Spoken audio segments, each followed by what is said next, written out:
Iwan mo muna ako sa mga marites na to. Ma'am Moira, nandito na po pala kayo. It's really good to finally see you po. Kamusta na po ba kayo? Shut up! Totoo ba narinig ko? Na si Annalyn ang gumawa ng operation sa hotel? Na siya ang bumutas sa ulo ko? Answer me!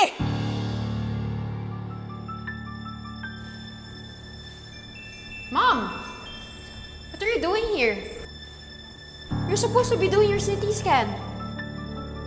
Bakit mo sinabi sa akin na ikaw ang gumawa ng emergency crude operation sa hotel? Yun naman pala hindi. What? Narinig ko. Pinag-uusapan itong mga marites na to na si Annalyn palang bumutas sa ulo ko.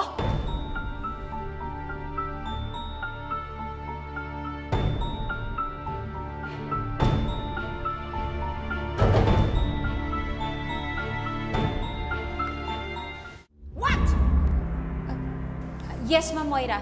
Totoo po, si Annalyn po yung gumawa ng operation and she did her best to save you po. Opo, binigay niya po yung best niya. Opo, she did her... Shut up! I'm not talking to you! Zoe, sabihin mo sa akin ang totoo. Kanina lang narinig ko yung fake news na patay na raw ako. Ngayon naman tungkol kay Annalyn? Ano? Sasabihin mo pa talaga sa akin? Yes. Mami, si Annalyn. Si Annalyn yung gumawa ng emergency intervention sa'yo nung lindol. And you allowed her? Bakit hindi ikaw ang gumawa? Alam mo naman ang galit sa akin na mag-inang yun. Mami, I'm sorry! Ano pa ako? I'm sorry! Hindi ko alam, hindi ko kinaya! I was too emotional to do that crude operation, okay? Hindi ko kaya, hindi ko kinaya. Kaya buti na lang nandun si Annalyn. Mami, alam ko hindi mo matatanggap pag si Annalyn yung gumawa nun eh. Kaya inahako ko na lang. Kasi alam ko makaka-apekto yun sa recovery mo eh. Mami, pasalamat na lang tayo kay Annalyn, ha? Because she did everything she can to save you. No way! Mommy, but you have to. Somehow, you owe your life to her. Sa halip na magalit ka, please, just be thankful. Please be thankful to Annalyn. Kasi kung hindi dahil sa kanya, Mami, wala ka dito. And you know I can't lose you.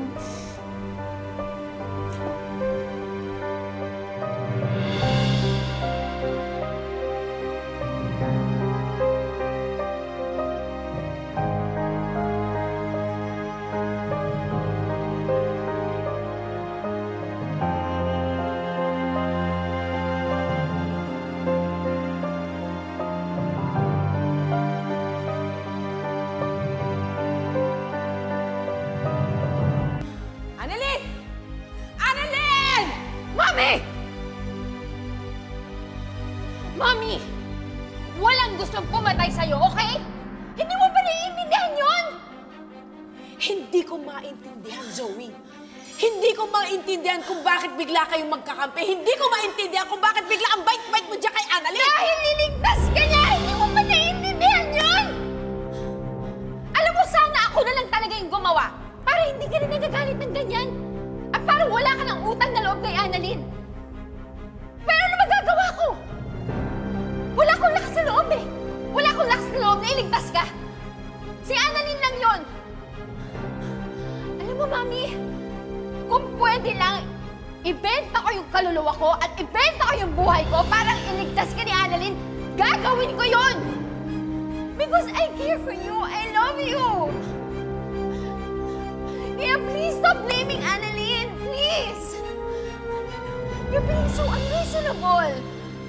Hindi ko matatanggap na magkaroon ng utang na loob sa anak sa labas ni Robert. I just cannot do it, Zoe! Well, you have no choice!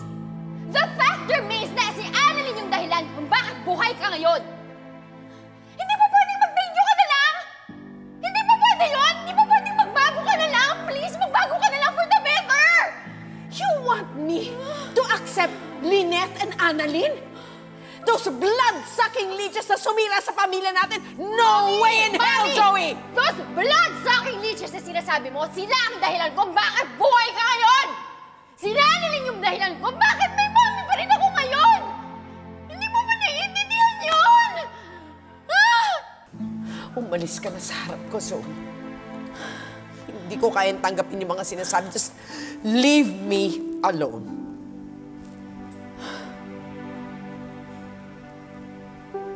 Unbelievable. You're unbelievable.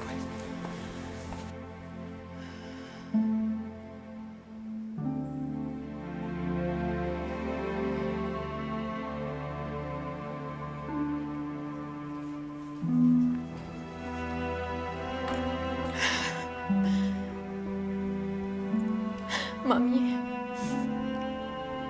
kung ako ba yung na-aksidente dun sa lindol, at si Annalyn lang yung pwede mag-save sa akin, uunahin mo ba yung galit mo? Kaysa i-save ako ni Annalyn?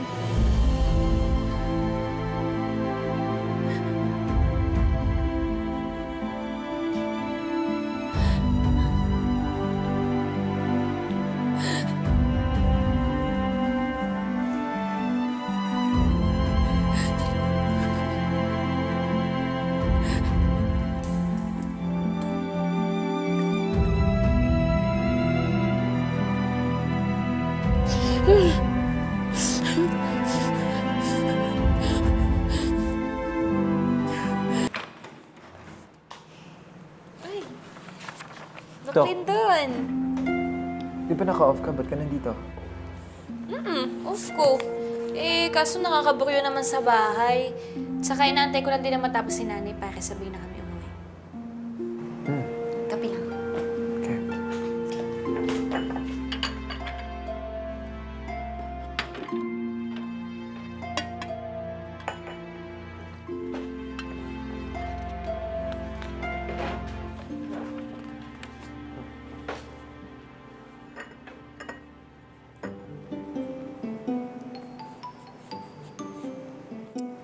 Siguro, Dok.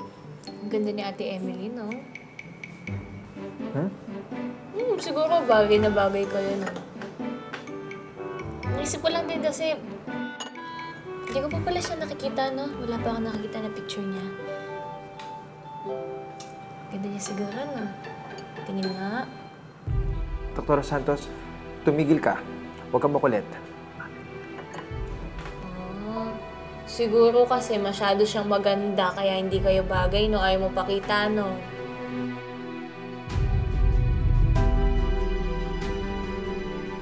Dr. Menor, you have to do something. I want to be discharged today.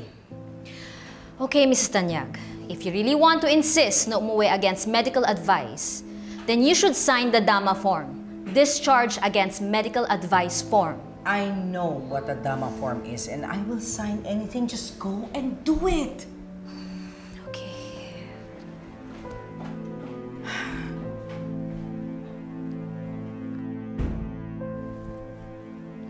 Hello? Ano tong sinasabi mo na hindi ko pwedeng sampahan ng kaso si Annalyn? Pwede naman, pero hindi uusad ang kaso. Madidismiss lang to because of the insufficient evidence, lalo na't may hirapan tayong patunayan na may intent to harm or kill si Annalyn. Eh, successful ang operation mo. Then do something. Gumawa ka ng paraan para makahanap tayo ng ebidensya laban kay Annalyn, okay? Mami, tigilan mo na nga yan. Huwag mo nang ituloy yung pagdedemanda kay Annalyn dahil walang mapupuntahan yan. At bakit naman ako maniniwala sa'yo? Because this is nonsense! Nung nalaman mo na ako ang bumuta sa ulo mo using a power drill, wala ka namang reaction, di ba? Pero nung nalaman mo yung totoo na si Annalyn yung gumawa nun, ano, biglang nagbago yung tono mo? Bigla ka nagalit? It's so obvious that you're just doing this because you hate her! Alam mo, napakatigas ng ulo mo. Gusto mong idemanda si Annalyn? Tapos gusto mong umuwi against medical advice? Huwag ka nga makialam, I know what I'm doing. Mami, hindi naman palagi tama ka. And most of all, you are not perfect. I'm so sick and tired of you. Alam mo kung pwede lang magpalit ng nanay? Matagal ko nang ginawa. How dare you nabastusin ako? Zoe! Bumalik ka dito! Zoe, ano ba? I'm talking to you. Zoe, can't you see that I'm struggling? Ano? Binabastos mo na ako ng dahil sa Annalyn na yan? This is not about Annalyn. This is about you being entitled, unreasonable, and a war freak. Hindi ka ba napapagod? Dahil ako pagod na ako. Pagod na ako. Ayoko na makipag-away. Gusto ko nang mag-ceasefire, Mommy! Then you are so weak. Paano kita naging anak kung ganyan ka kahina? Tignan mo ako. Bagong opera and yet bumabangon ako. Walang sakit o delubyo makakapagbabagsak sa akin. Not even you or Annalyn. Mommy, pwede ba? Ang ingay natin nakakaya sa mga pasyenta dito. Bumalik ka na sa kwarto mo. Or umuwi ka na lang. Doon ka maglabas ng tantrums mo. Sandali nga! Ano ba, Mommy? Hindi mo ba nakikita? Nasisira tayo at nagkakawatak-watak ng dahil sa bastardang yan! Mommy, enough! Please! Hindi mo ba naisip na... Enough, Mom! Pwede ba? Just leave me alone! Kung hindi ka aalis, tatawag ako ng security. Security? Ipakakaladkad mo ako sa sarili kong ospital? Your hospital? This is not your hospital. This is Dad's hospital. Nandito ka lang dahil sa SPA. Okay? This is not yours. So, back off.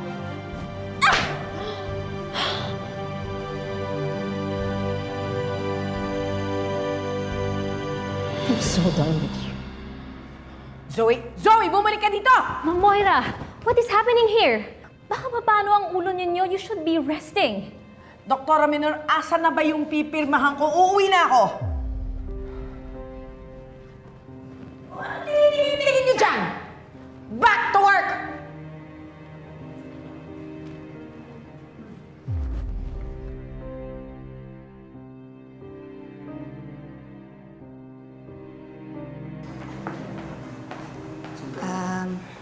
RJ, salamat sa pagturo mo sa akin ng CPR, ah. At least kahit paano marunong na akong gumawa nun, you know, just in case na magkaroon ng emergency ulit. Well, sana nga may natutunan ka sa akin. Kaya lang, ako lang yata ang neurosurgeon na basic life support lang ang alam. RJ, ano ka ba? Kaya naman kasi nangyari to kasi na-aksidente ka. Kaya lahat ng mga nalalaman mo, hindi mo na matandaan. Pero sigurado ako, isa ka pa rin sa pinakamagaling na neurosurgeon dito sa bansa. Idol ka nga ni Annalyn, di ba? Well, everything happens for a reason. Kung ito ang kapalaran ko, siguro may dahilan. Kailangan ko lang tanggapin at bumangon ulit. Tama yun. Tama ba itong nakikita ko? Magkasama kayong dalawa? Ma'am Giselle, kaya po siya nandito kasi gusto sana niyang bisitahin si Annalyn. Kaso wala si Annalyn dito, kaya... Lynette! Masyado kang defensive. It's okay. No worries. I'm so glad na finally lumabas ka na sa lungga mo, Obeng. At mabuti naman na nakita mo na ang totoong ugali ng asawa mo. Pero sana naman magbigay ka naman ng time sa pamilya mo. Alam mo ba, nandito na ang papa sa Manila? Bigyan mo naman ng oras ang papa. Nandito si Papa? Yes. In fact, we're having dinner tonight. You can join us if you like.